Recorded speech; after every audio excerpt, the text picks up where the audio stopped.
Tiempo Internacional. El mundo en 7 días. El programa del Instituto de Relaciones Internacionales. Conducción: Cristian Reyes. Participan Norberto Consani y Juan Alberto Real. Producción general: Juana Álvarez Eiras. Buenas tardes, bienvenidos y bienvenidas a una nueva edición de Tiempo Internacional, El Mundo en 7 días, el programa del IRI en nuestra querida Radio Universidad. La actualidad global. El mundo en 7 días. Estados Unidos-Irán.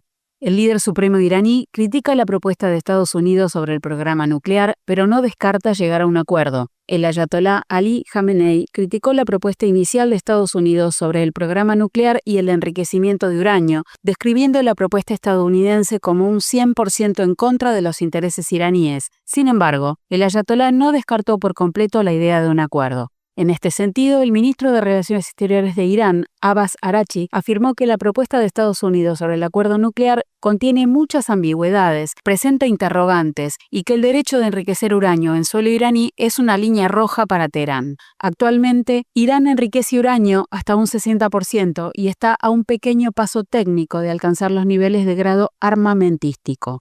Rusia-Ucrania. Nuevas ofensivas ucranianas destruyen más de un tercio de los aeródromos rusos e inhabilitan temporalmente el puente de Kerch.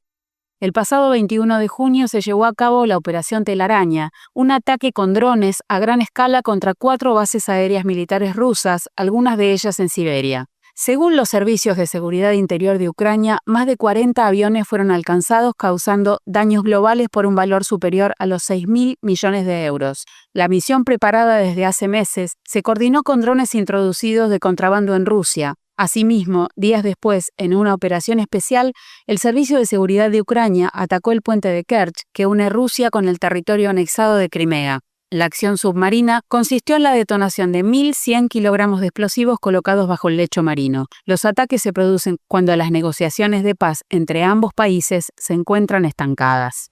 Polonia. El nacionalista y euroescéptico Karol Nawrocki gana las elecciones presidenciales. El pasado 1 de junio, el conservador Karol Nawrocki ganó la segunda vuelta de las elecciones presidenciales en Polonia. La flamante elección del antiguo boxeador y admirador del presidente Donald Trump pone en tensión la agenda europeísta del gobierno del primer ministro Donald Tusk. El resultado indica que Polonia podría tomar un camino más nacionalista, ya que el actual mandatario considera, entre otros temas, destinar las prestaciones sociales solo a ciudadanos polacos, cortar la ayuda a los refugiados ucranianos que residen en el país, obstaculizar la entrada de Ucrania a la OTAN y endurecer los controles fronterizos con Alemania ante la inmigración masiva. Reino Unido. Avanza un plan de preparación para la guerra en medio de la creciente amenaza rusa.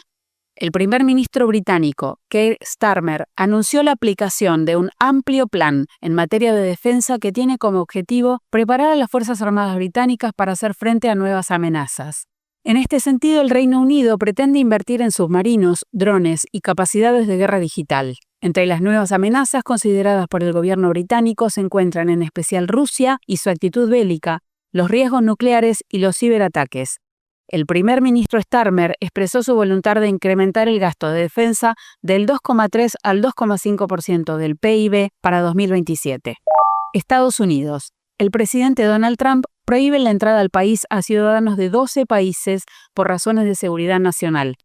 Donald Trump firmó una proclamación que impide la entrada a Estados Unidos a personas procedentes de Afganistán, Myanmar, Chad, República del Congo, Guinea Ecuatorial, Eritrea, Haití, Irán, Libia, Somalia, Sudán y Yemen. Además de la prohibición, habrá mayores restricciones para los visitantes de Burundi, Cuba, Laos, Sierra Leona, Togo, Turkmenistán y Venezuela. Para Trump, la orden ejecutiva busca proteger la seguridad nacional y el interés nacional de Estados Unidos y su pueblo. Actividades de los integrantes del IRI.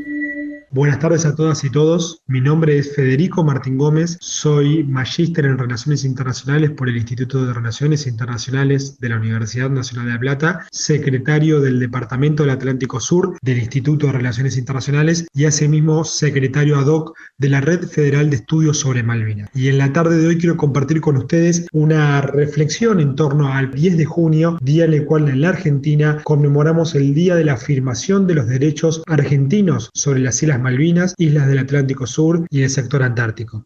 Y es a partir de esta fecha que, recordando y revalorizando la labor desempeñada por el primer gobernador argentino en las Islas Malvinas, Luis Bernet, a partir de lo que fue la creación de la comandancia política y militar en las islas aquel 10 de junio de 1829, donde nuestro país asienta su soberanía sobre el Atlántico Sur. Y es a partir de esta fecha tan simbólica que llevó muchísimos años poder constituirla y poder traccionarla hacia lo que es la ciudadanía de nuestro país. Justamente en la década del 70, puntualmente en el año 74, por ley nacional, a partir de un proyecto presentado por el senador Von Rusch, justamente es donde se instituye la conmemoración de tan importante fecha en la construcción de lo que hoy identificamos, podemos visibilizar y proyectar como la cuestión Malvinas. Es a partir de comprender que la cuestión Malvinas hoy enlaza generaciones enteras de argentinos que podemos trabajar, reflexionar y proyectarse a la próxima generación tan importante cuestión,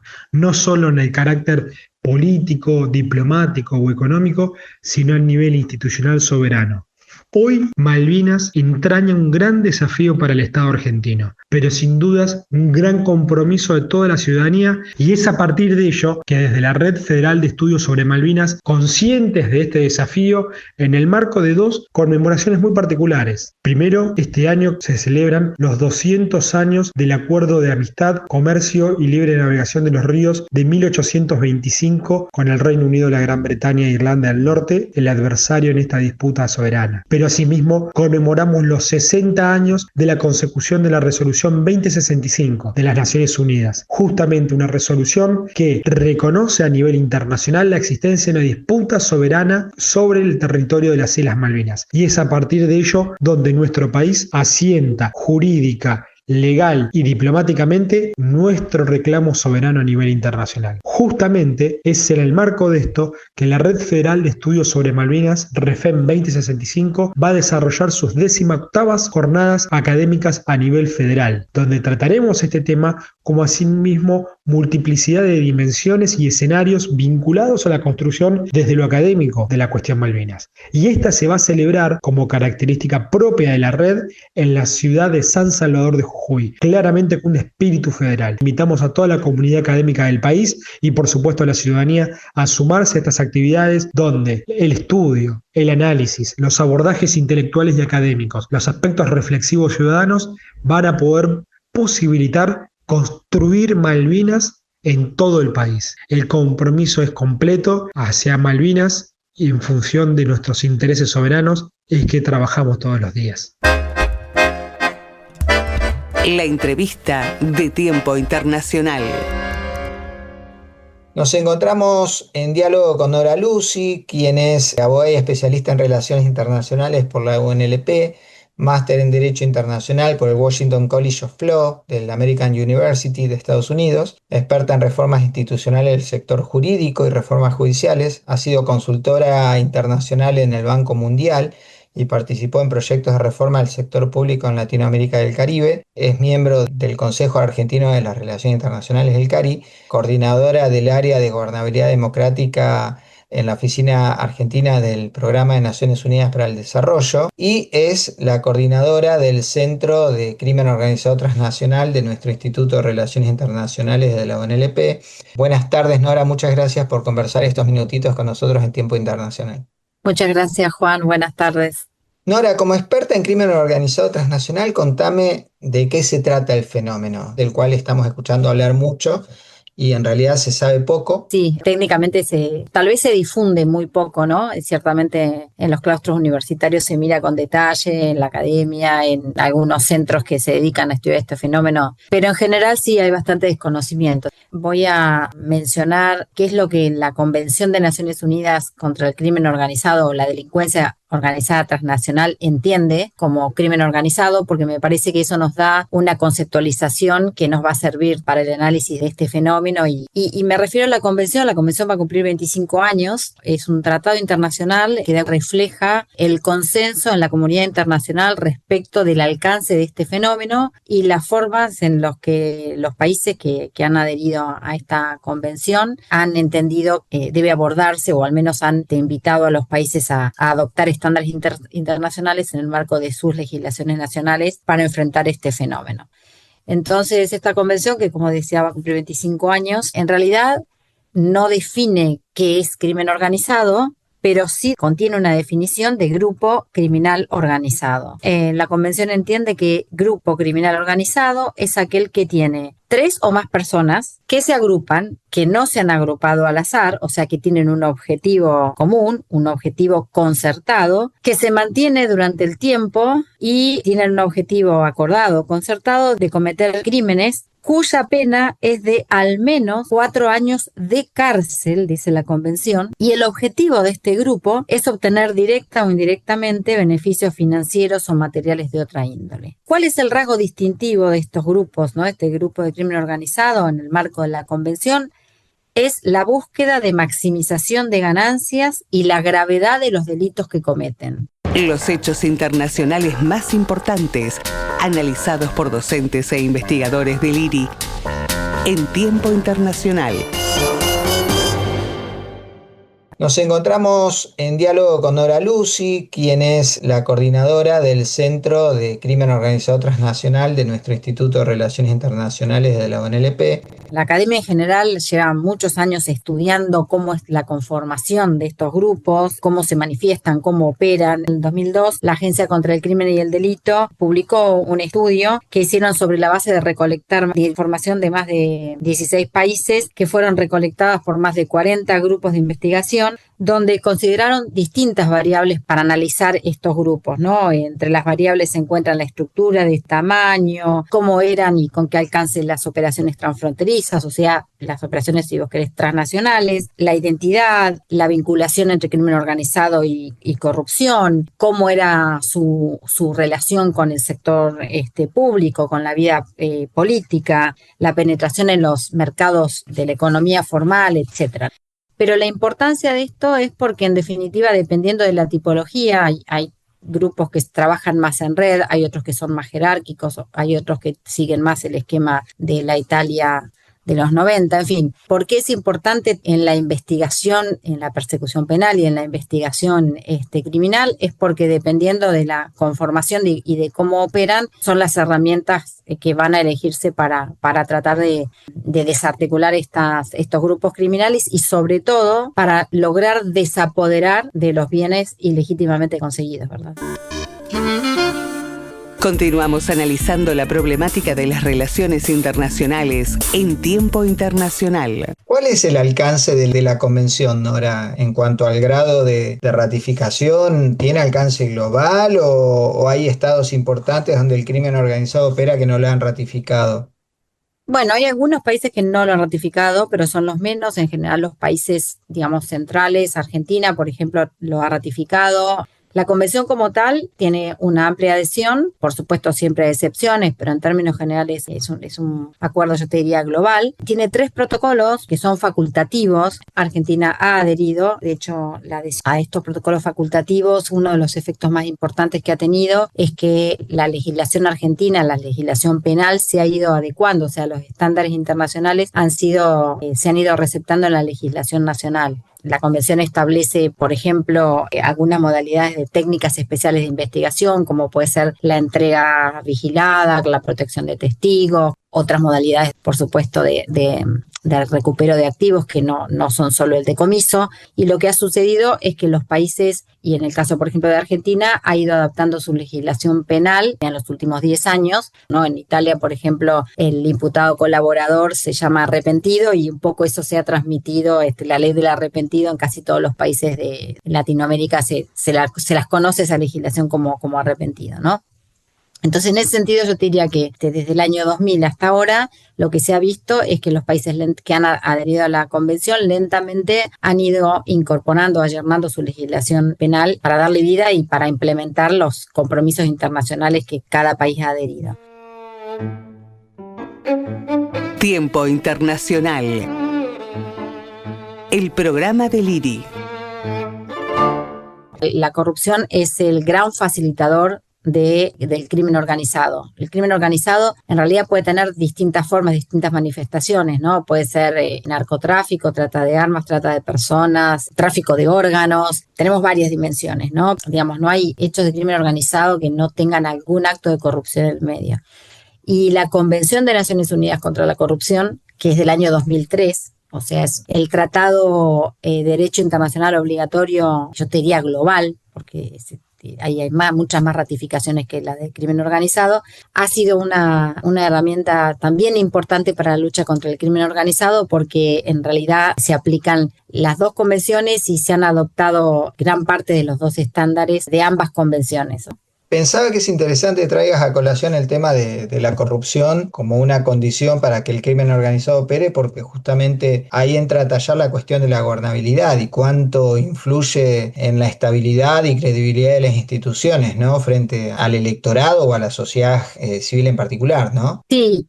Tanto el fenómeno de crimen organizado como lo de la alta corrupción o corrupción sistémica, digamos, en realidad la corrupción y el crimen organizado lo sufren todos los países. Tal vez la gran diferencia entre unos y otros tiene que ver con la capacidad de reacción que tienen las autoridades estatales, sean los ejecutivos, sea el Poder Judicial, los ministerios públicos, la capacidad que tienen de reaccionar y de lograr disminuir los niveles de impunidad. En ese sentido, gran parte de las reformas institucionales que se llevan adelante son justamente sobre la base de la experiencia acumulada y para tratar de efectivamente que estas previsiones de las convenciones internacionales y de la legislación nacional sean operativas, digamos, ¿no? A mí me gustan los números porque los números te ayudan a dimensionar el fenómeno, ¿no? Cuando uno mira cuáles son los desafíos que enfrentan los países en términos de algunas estadísticas que están a la mano de todos, porque esto es información pública. Por ejemplo, ¿no? El fraude corporativo, que tal vez se habla poco, pero también es otra dimensión que está en las convenciones y la mayoría de los países, incluido Argentina, ha recepcionado, ¿no? La corrupción también aplica al sector privado.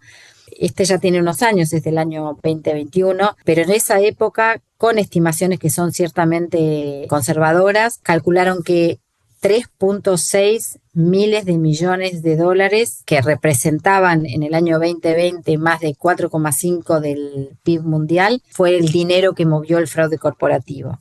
En términos de tráfico de drogas o de narcotráfico, se registraron 652 miles de millones de dólares en el año 2022. La trata de personas superó los 150 miles de millones de dólares. Así que con estos números uno ciertamente puede imaginarse el poder corruptor que tiene el crimen organizado, porque, y un poco llevándolo a tu pregunta, ciertamente gran parte de la preocupación y de muchas de las reformas que los países en general en los últimos años han introducido en su legislación electoral ha tenido que ver justamente con, de alguna manera, minimizar los riesgos de que el crimen organizado penetre el proceso electoral y defina y decida los candidatos para ejercer la cosa pública, ¿no? Los países tienen claro que poder dar una batalla contra el crimen organizado de manera efectiva implica necesariamente una cooperación internacional y una cooperación también interjurisdiccional. Para los que no son abogados vamos a explicar un poquito, o sea, la cooperación entre países a través de los poderes ejecutivos, pero cada vez más es más relevante la cooperación entre los ministerios públicos fiscales, entre las Cortes Supremas, para poder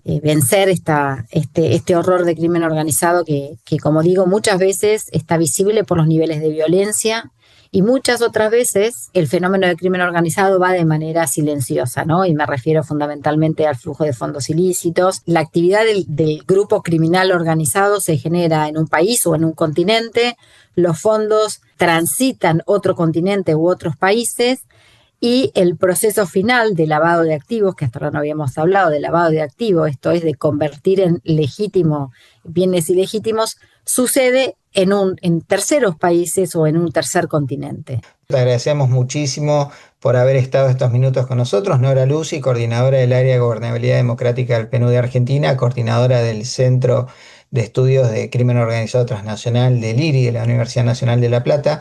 Nuevamente, muchas gracias por compartir estos minutos con nosotros en Tiempo Internacional. Cine, series y relaciones internacionales. El aporte de Redic a Tiempo Internacional. Hola, muy buenas, soy Carlos Gil Gandía, profesor de Derecho Internacional Público y Relaciones Internacionales en la Universidad de Las Palmas de Gran Canaria. En esta sección hablaré del documental No Other Land, ganador del Oscar en el año 2024, ya que el conflicto persistente entre Israel y Palestina siempre emerge, y en esta obra lo hace, más allá de su carácter testimonial, interpelando al derecho internacional público desde una estética de la urgencia. Codirigido por Adra y Abraham, el documental se convierte en una crónica visual de las violaciones de derechos humanos en Masafer Yatta, Cisjordania, en un contexto de desplazamientos forzados y destrucción sistemática de viviendas palestinas.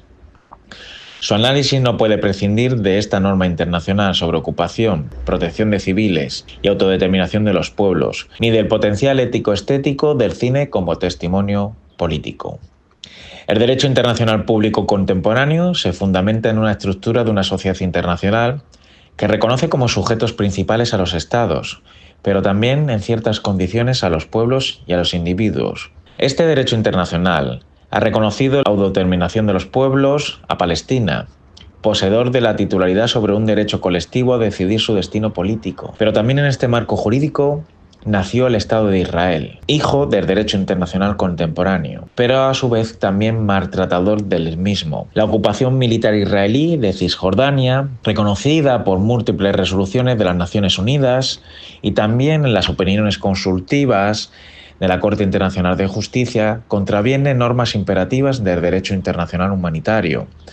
Hace que el Estado de Israel cometa y configure hechos ilícitos internacionales por la demolición de propiedades civiles sin justificación militar inmediata, en este caso en los territorios ocupados de Palestina, destrucción de infraestructuras, como nos demuestra el documental, acoso militar, y activan la responsabilidad del Estado de Israel en virtud de normas imperativas. En la dimensión estética, la cámara no es un testigo imparcial, sino, como así nos documentan y nos muestran los directores, es un acto de denuncia.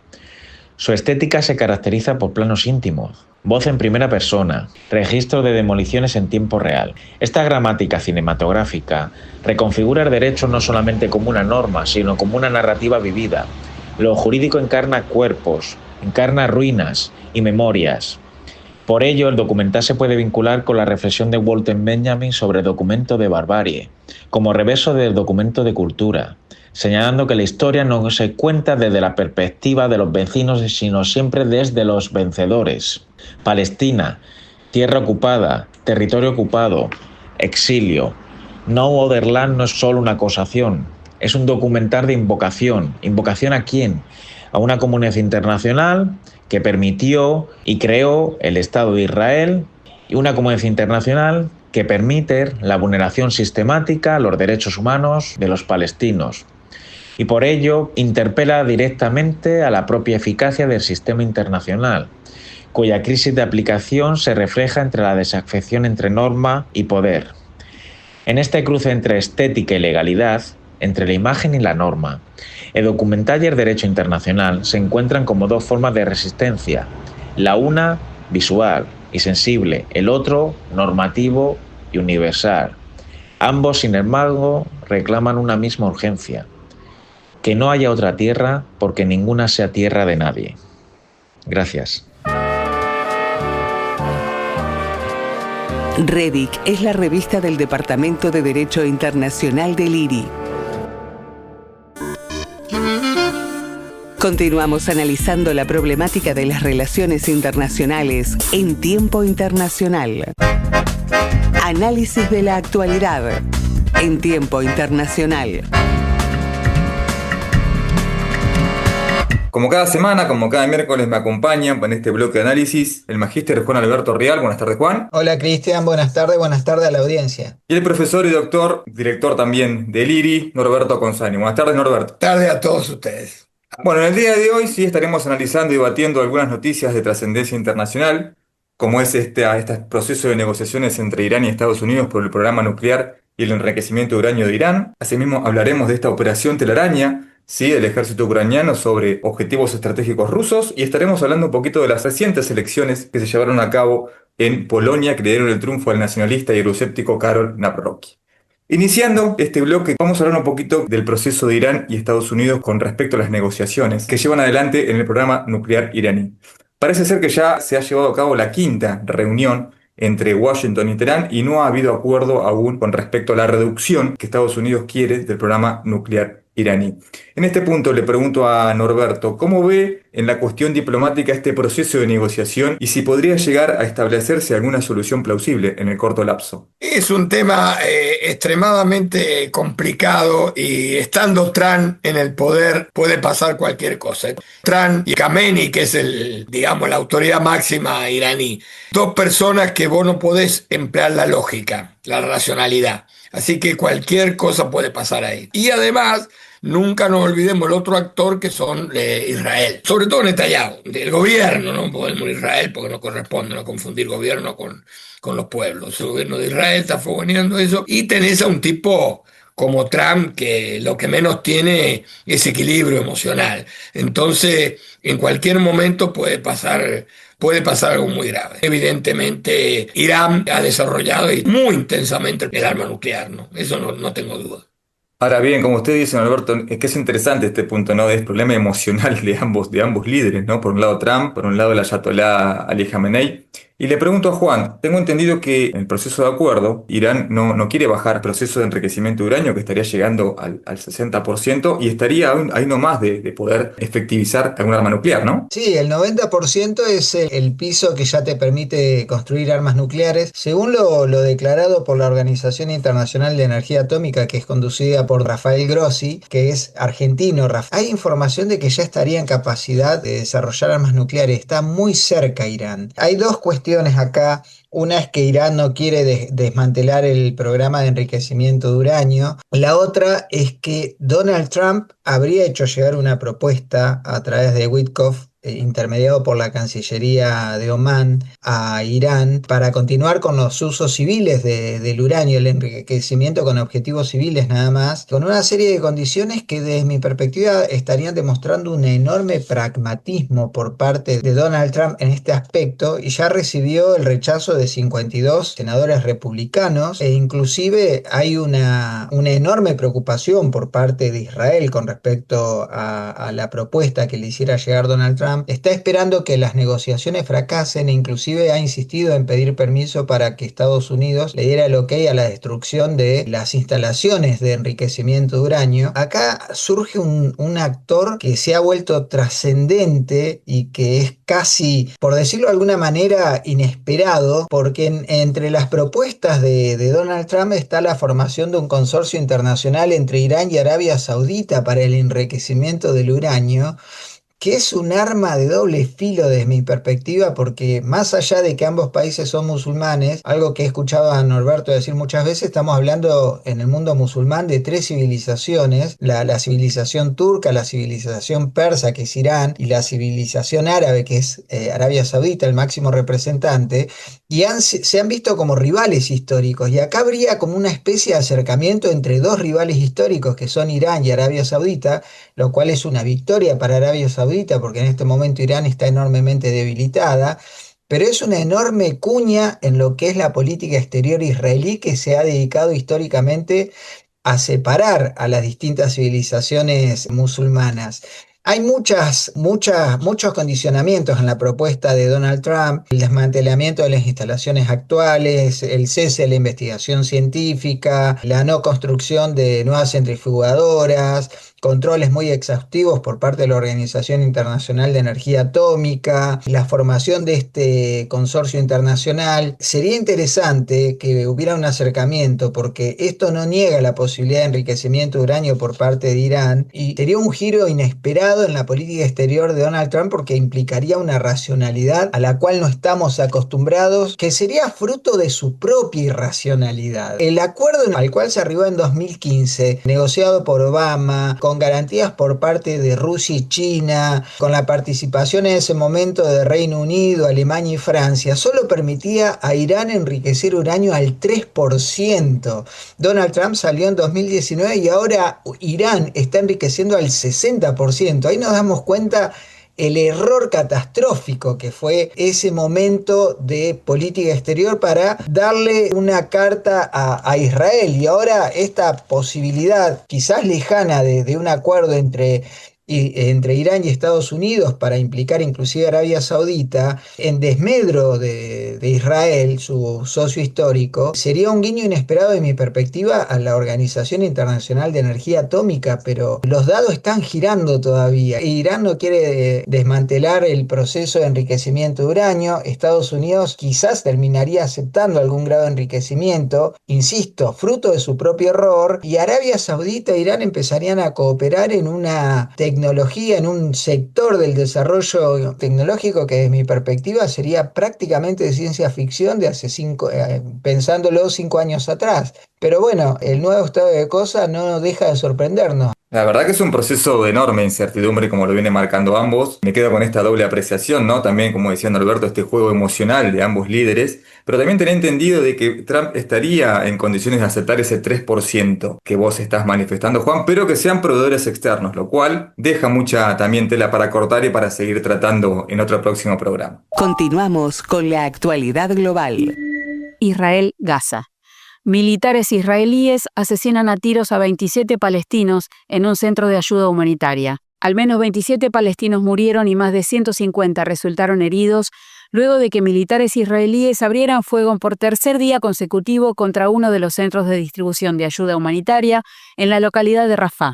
Los testigos confirmaron a las agencias de noticias que los disparos se registraron desde todas las direcciones mientras que la entrega de víveres se desarrollaba en completo desorden y caos. Arabia Saudita y Siria. Ambos países firman acuerdos históricos para la reconstrucción y la paz regional.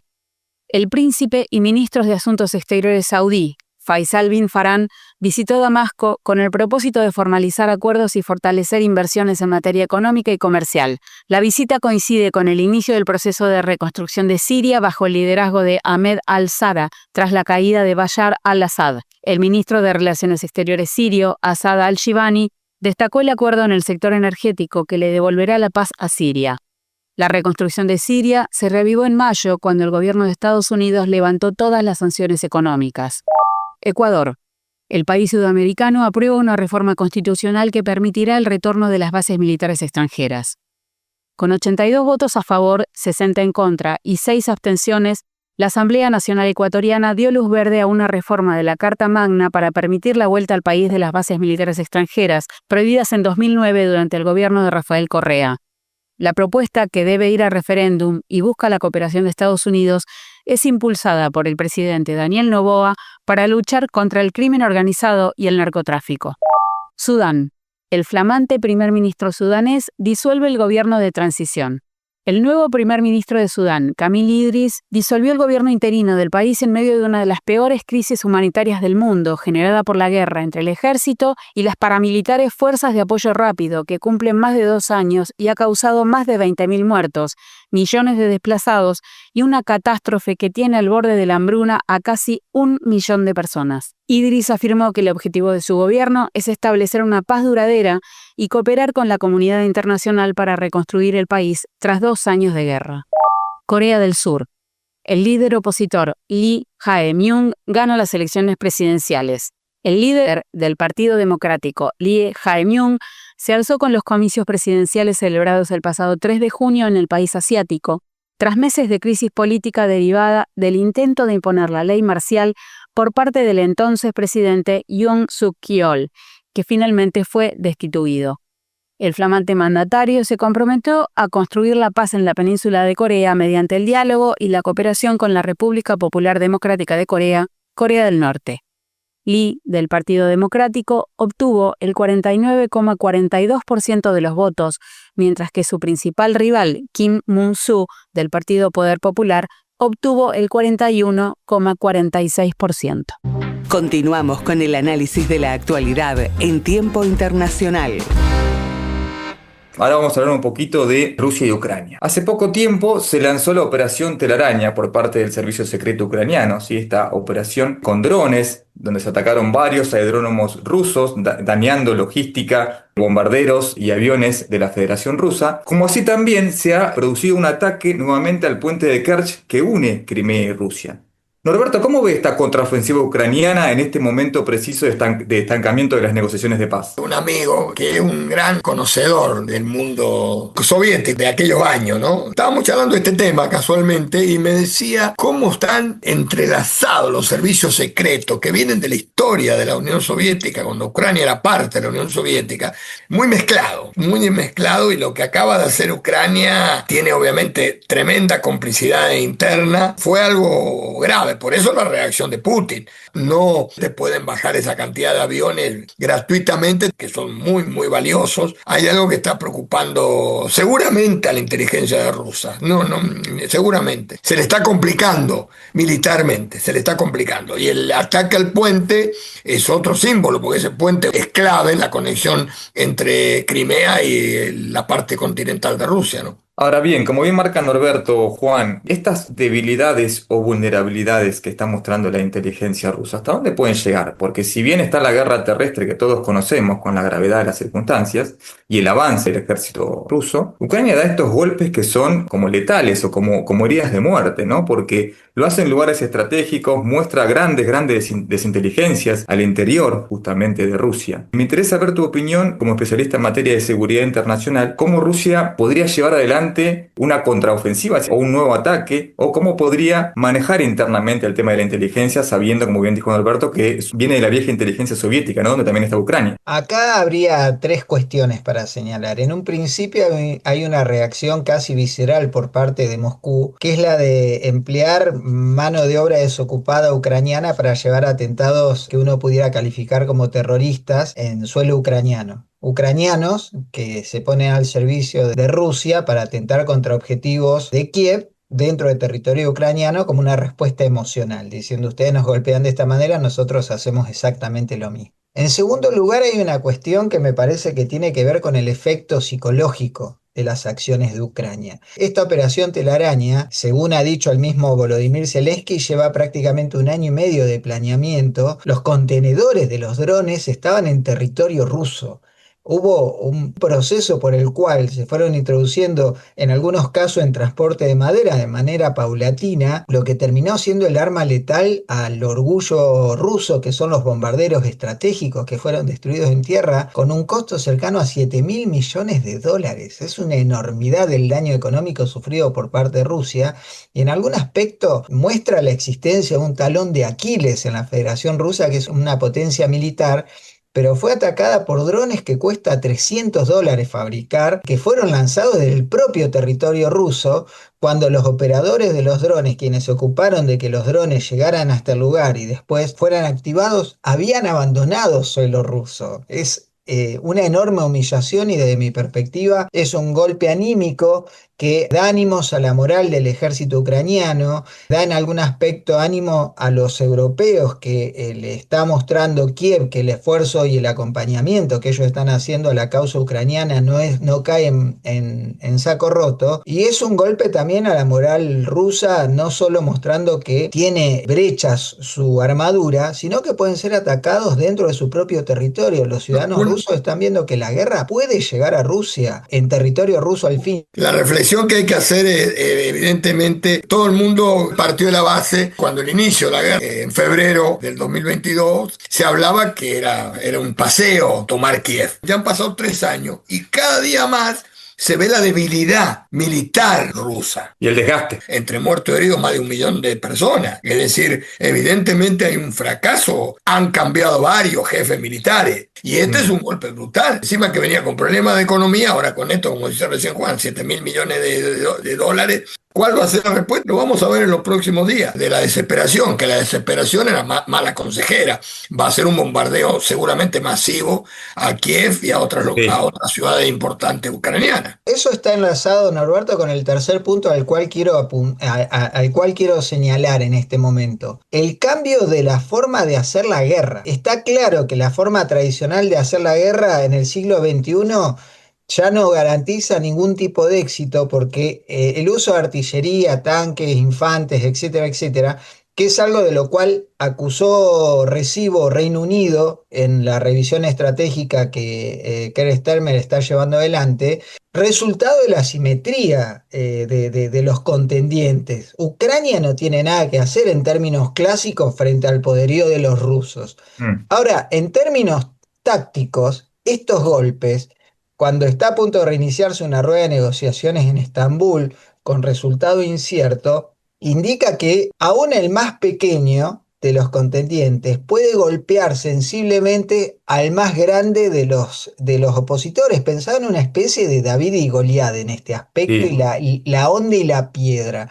La operación Telaraña fue justamente la onda y estos ataques con drones que no tienen prácticamente costo económico y no se corre el riesgo de pagar costos políticos, porque un dron destruido o un dron desactivado no genera lo mismo que víctimas fatales en el frente, como pasa con el millón de víctimas fatales que señalaba Norberto. En algún aspecto dicen que tiene el grado de planificación y de muestra de la novedad en la forma en la cual los conflictos armados son llevados adelante, que aquel golpe que le diera en su momento Israel a Hezbollah, cuando llevó adelante esos atentados contra la estructura militar y política de Hezbollah, activando los pagers, también una acción militar que fue planificada durante meses y que infringió un golpe inesperado a Hezbollah. En este caso fue Rusia. Y después, en la misma semana, un nuevo golpe contra el orgullo ruso, que fue esa estructura que une a la península de Crimea con el resto del territorio ocupado por Rusia. Segundo golpe, independientemente de que no cambie el curso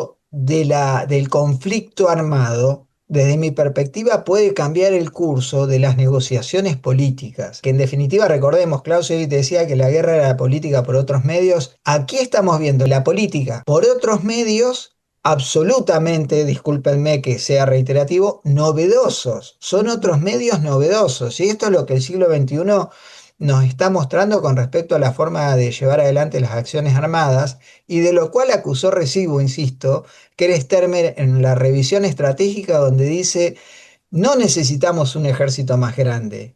Con los 71.000 soldados prácticamente que tenemos es suficiente. Lo que necesitamos es tecnología en manos de los integrantes de nuestras Fuerzas Armadas. Por ejemplo, evitar ciberataques. Supuestamente en los últimos 2 años Reino Unido sufrió cerca de 90.000 ciberataques. Tener drones que sean efectivos. Tener capacidad de disuasión. Se habla de la construcción de nuevos 15 submarinos para los cuales va a invertir 20.300 millones de dólares. Y se está generando una suerte de polvorín en Europa, que al primer de los chispazos uno no puede saber cuál va a ser el final, porque hay un proceso de rearme que está afogonado por la Unión Europea, que es una respuesta al desafío ruso por Oriente, y que está teniendo a países centrales en un proceso de modernización de sus Fuerzas Armadas y de reinversión, que por ejemplo en el caso de Reino Unido ahora hay un compromiso de gastar el 2.5 y se cree que en la próxima legislatura va a llegar al 3. Hay un proceso que permite que la Unión Europea adquiera un déficit de cerca de 150.000 millones de euros, en la medida que sea dirigido a construir infraestructura bélica en Europa, y que las Fuerzas Armadas europeas le compren a esa infraestructura. Prolegómenos similares a los de principios del siglo XX, con finales que espero no sean los mismos que vimos en 1914 y 1918, ¿no? Lamentablemente conocidos esos finales, Juan, esperemos que no sea así. Enorme apreciación de ambos y veremos qué sucede con esta nueva fisonomía de los conflictos armados. Lo seguiremos analizando en siguientes programas. Tiempo Internacional. Desde 1998.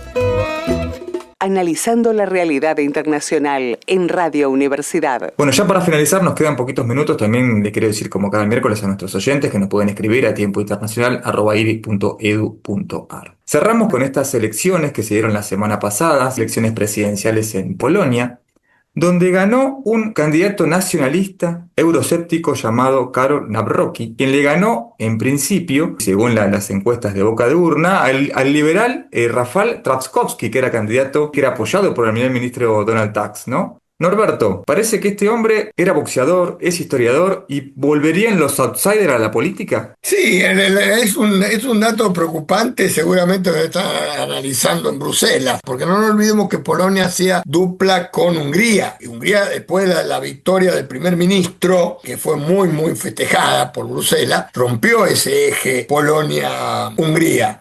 Y ahora no es que vuelva, porque en el sistema constitucional polaco el presidente tiene una función no decorativa como en otros sistemas constitucionales, pero tampoco tiene todo el poder, no es el presidente francés, para poner un caso bien paradigmático. Tiene poderes, sobre todo la Fuerza Armada, tiene poderes importantes dentro del régimen constitucional interno polaco. Eso le va a complicar la vida al primer ministro. Por ejemplo, el tema de Ucrania es una posición muy, muy pro-ucraniana. En cambio, este hombre está en contra, está junto con el primer ministro húngaro, medio prorruso. ¿Cómo van a convivir el presidente y el primer ministro? Es un tema para ver en el futuro. Así es. Bueno, y en consonancia también preguntarle a Juan, ¿no? Porque tengo entendido que Navrocki ganó solamente, o sea, hay una diferencia de 1,5, 1,6 porcentual en los votos. Es muy, muy estrecha la diferencia y fue un cambio, un golpe de efecto, ¿no? Sobre todo por la postura de Polonia también con Ucrania en la guerra y la ayuda militar y el PBI en defensa. Bueno, es que también cuando Donald Tusk llegó al poder como primer ministro, la diferencia fue muy estrecha. La gente se había cansado del gobierno del PIS, que es el partido de ultraderecha, Ley y Justicia, y votó por una agenda reformista que al final Donald Tusk no pudo materializar. Como dice el profesor Gonzani, el presidente no tiene un rol decorativo. El presidente Duda se ocupó de vetar las iniciativas de la agenda progresista que tenía Donald Tusk. Pero en un momento determinado la agenda progresista se detuvo porque el mismo primer ministro decía que no tenía sentido porque iba a ser vetada por el presidente, y para insistir en las medidas hay que conseguir 3/5 del poder legislativo, lo cual es muy difícil de obtener. Y además, cuando llegó al poder Donald Tusk, tenía dentro de la coalición que lo llevó a ser primer ministro a partidos de derecha, como el PSL, el Partido Agrario de Derecha, que boicoteó iniciativas vinculadas, por ejemplo, con el aborto o la unión civil de personas del mismo sexo. La realidad es que las 100 medidas en los primeros 100 días, como dice el diario El País, que había prometido Donald Tusk cuando llegó al poder, se convirtieron en un meme y la gente se cansó. Al final tenía un 27% de aprobación, por eso, a pesar de que las mujeres volvieron a acompañar al candidato de Plataforma Cívica, la realidad es que los jóvenes se volcaron por Confederación en un primer lugar, que es un partido de primera derecha, que no llegó a la segunda vuelta, y después por el partido del PIS, Ley y Justicia, que es de ultraderecha también, lo que terminó con Navrocki con una diferencia, un 1,78 dicen algunos sondeos, lo cual indica que, por ejemplo, quizás la ayuda militar a Ucrania no cese, a pesar de que hay problemas irresueltos muy graves entre Polonia y Ucrania. Vos que sos un amante de la historia recordarás el evento de la masacre de Volhynia, por la cual el ejército insurgente ucraniano habría terminado entre el 43 y el 45 con 120.000 polacos, que es un tema sobre el cual sigue habiendo debate, pero lo cierto es que dentro de la plataforma que lo llevó al poder a Navrocki, se hablaba de los polacos primero. Si quieren establecer un paralelo con Polonia First. Claro, con otros presidentes, ya saben a cuál se asemeja y mucho. Lo cual cortaría la ayuda, por ejemplo, a los inmigrantes ucranianos en Polonia, que son muchos. Probablemente se dice que la ayuda militar no termine porque Polonia también cree que puede ser la siguiente víctima de Rusia, pero habría una agenda antimigratoria muy parecida a la que se ve en Estados Unidos. Habría una agenda muy de derecha, con cuestiones que nosotros visibilizamos como progresistas en nuestro continente que se terminarían. Y se dice que Bruselas, como dijo Norberto, tiene una enorme preocupación porque acá, como pasa en Hungría con Orbán, que está hace 15 años en el poder, es un tema preocupante. Y otra cosa, la composición del Parlamento Europeo tiene a la mitad de los eurodiputados que son de derecha o de extrema derecha. Y el Partido Popular Europeo, que es la derecha tradicional, está empezando a hacer concesiones a la ultraderecha. Y la ultraderecha, que antes tenía la idea de dinamitar las instituciones europeas, ahora lo que está haciendo es empezar a cambiar a las instituciones europeas desde adentro, lo cual es mucho más grave para la Unión Europea. En este caso lo que se dice es que se ve que en Polonia puede venir un gobierno en el cual privilegien la defensa de la soberanía polaca por sobre la autodeterminación de todo el pueblo europeo en su conjunto y los valores cristianos tradicionales por sobre los principios y valores europeos. Y se dice que es cuestión de tiempo que el nuevo presidente presente una moción de censura para hacerse también del primer ministro. Y hay que ver si supera esa moción de censura Donald Tusk, porque tiene un enorme descrédito en la sociedad polaca que dejó de creer en lo que le había prometido cuando llegó al poder. Los agradezco a ambos, les mando un saludo muy grande, nos estaremos viendo el próximo miércoles y también un saludo muy grande a nuestra audiencia. Buenas tardes. Buenas tardes, muchas gracias. Tiempo Internacional. El mundo en 7 días. El programa del Instituto de Relaciones Internacionales.